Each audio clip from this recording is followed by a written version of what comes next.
waqtigii loo qabtay inay hub ka dhigaan ciidamada TPLF ee ismaamulka Tigreega ayaa dhamaaday sidaas oo kalena dagaalada ay 24 saac la soo dhaafay u muuqday inay qaraar cusub qaateen oo ay ciidamada militarigu howlgallada hadda bilaabeen gulufkii ugu xoogana oo ay ku wajahayaan deegaanada Tigreega ee ciidamada difaacyada xoogan ka qaydhama samaysteen in ka badan 20 diyaaradaha dagaalka ayaa maanta mid aan laga ladin ka dhigay deegaanada ay dhinacyadu ku hardamayaan magaalada caasimadda waa ismaamulka gobolka waqooyi ee Tigreega ee Maqale oo hadda u muuqata bartilmaameedyada weerarada fargeesoodka uga socda ayaa martigelisay duqeyntii ugu badnayd oo maanta la beegsaday wariye ka tirsan BBC-da qaybteeda Tigreega oo ku sugan magaalada Maqale ayaa tabiyay in la arkay in ka badan 10 goobood oo ay garaaceen diyaaradaha dagaalka Itoobiya waxaa ku jira xarun booliis gaara aagaarka xarunta ismaamulka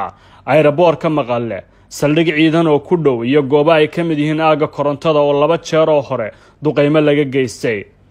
aaga korontada waxay isku dayayaan maamulka Tigreega inay dib u soo celiyaan leerkii magaalada xillig deegaano kala duwan ciidamadu kaga soo wajahan yihiin khasaaraha ka dhashay weeraradan ma jiraan cid tiro koobtay si rasmi ah iyadoo ay xadidan tahay xogta laga heli karo goobaha caafimaadka oo ay gacanta ku hayaan maamulka Tigreega maadaama la keenayo dhaawacyada dagaalka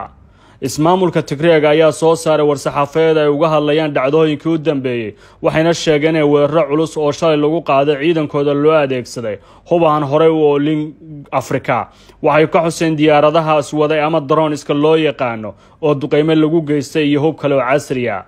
hadda awoodda kooxda ayaa u muuqatay inay ka baxeen deegaano muhiima si buuxda gaar ahaan aaga xuduudaha oo marino muhiima u ahaa laakiin dagaalka ugu adag ayay ku galayaan goobaha aadka ugu dhow magaalada Maqale sababtuna waa inay doonayaan inay difaaciyaan saldhigyadooda ciidan khabiirada military oo ka mid yahay General Dolaal Xalxaali oo ka mid ah khubarada ciidamadii xoogga dalka Soomaaliyeed kuna sugan magaalada Jigjiga ayaa u sheegay warbaahinta caalamiga inuu hadda bilow yahay dagaalku Dolaal ayaa aaminsan in dagaalka hadda ka socda gobolka uusan ahayn dagaal rasmi ah maadaama dagaalkaas uu dhaxeeyo kaliya ciidamada militariga federaalka ee fadhigoodu yahay gobolkaas iyo kuwa maamulka ee xuduudaha jooga taasoo meesha ka saaraysa in hadda la saadaaliyo awoodda dhinacyada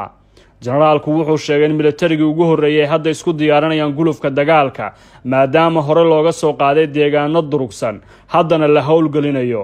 wuxuu tibaaxay inay dagaalamayaan labada dhinacba laakiin ugu dambeynta ay u badan tahay in TPLF meesha laga saaro labada dhinac waxay hadda sii wadaan gulufka oo 2 isbuuc jirsaday waxaana qaybta degdeg ee howlgalladu ay hogaamisa ay sheegtay ee dalka Itoobiya inay ku soo afsharayso waqtigii loogu talagalay ra'iisul wasaaraha Itoobiya waxa uu sheegay in dib u soo celin doonaan kala dambeynta iyo midnimada Itoobiya dadka saadaalanaya mustaqbalka dagaaladan ayaa rumaysan in sii socon doona waji kasta oo hadda looga guuleysto TPLF-na ay il siyaasadeed iyo ammaan darraba reebi doonto maadaama kooxdani ay weli doonayso inay awoodeeda sii haysato dadka deegaanada ciidamada Itoobiya ka qabsadeen TPLF kuwa hadba u sacabtumaya kooxaha la jooga ugu yaraan ciidamada militariga ayay sheegeen ay ka heleen biyo iyo raashin ay baahi weyn u qabeen dhammaan deegaanada laga qabsaday Tigreega ay ku nool yihiin dadka ka soo jeeda qoomiyadda Tigreega walaacu waa maalmo dheer oo aysan biyo helin iyo adeegyada asaasiga ahna weli ay yihiin kuwa maqan ra'iisul wasaare ku-xigeenka ahna wasiirka arrimaha dibadda ee Itoobiya Dameka Macron ayaa gaaray Uganda halkaas oo wada hadal gaar ah kula yeeshay madaxweynaha Uganda Yoweri Museveni oo ay ka wada hadlayaan arrimaha siyaasadda iyo ammaanka gaar ahaan xiisadaha cusub ee Tigreega iyo Addis Ababa sida lagu sheegay war ka soo baxay madaxtooyada Uganda oo mar dambe laga tiray qaybta Twitter-ka waxa lagu cadeeyay ka hor intaan loo dhaqaaqin wada hadallada nabad raadinta inay kulmeen labada dhinac ee Itoobiya iyo Uganda oo ay ka wada hadleen arrimahan qoraalka Museveni waxa lagu muujiyay sida uu uga walaacsan yahay federaalka qoomiyadaha ku dhisan iyo arrinta Itoobiya ka taagan oo dalbanaya in wada hadal u noqdo xalka rasmiga laakiin xogta wada hadalka arrinta waxa beeniyay safaaradda Itoobiya ee Kampala iyo xafiiska hagida howlgallada degdeg ee gobolka Tigreega oo sheegay inaysan wada hadal la galin koox ka soo horjeeda amniga iyo midnimada Itoobiya waxayna sheegeen howlgalku inuu soconayo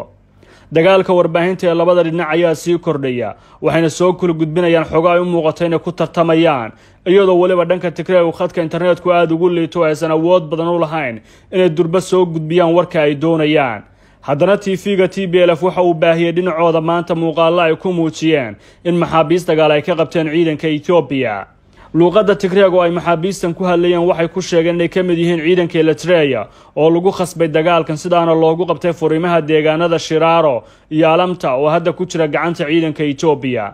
dhinaca TV-ga dowladda Itoobiya ayaa isna baahiyay muuqaalo muujinaya magaalooyinka laga qabsaday Tigreega iyo gaadiid dagaal ay sheegeen inuu ahaa kii laga qaatay saldhiggii waqooyi oo qaarna dib loo qabsaday qaarna la burburiyay. sidaas oo kale saanad military ay sheegeen ay qabsadeen ciidanka Itoobiya. shirkadda isgaarsiinta Itoobiya dhawaan qayb ka mid ah laga beeciyay shirkado gaar loo leeyahay ayaa telefoonada gacanta Itoobiya ku diraysa fariimo la doonayo lagu gar istaago ciidamada dalkaas. Brito oo Talaado ah ayaa daqiiqada Chance la siinaya si loo farxad gelin lahaa ciidankan waxayna ka bilaaban doontaa xafiiska ra'iisul wasaaraha Itoobiya oo talaabadan ku dhawaaqay.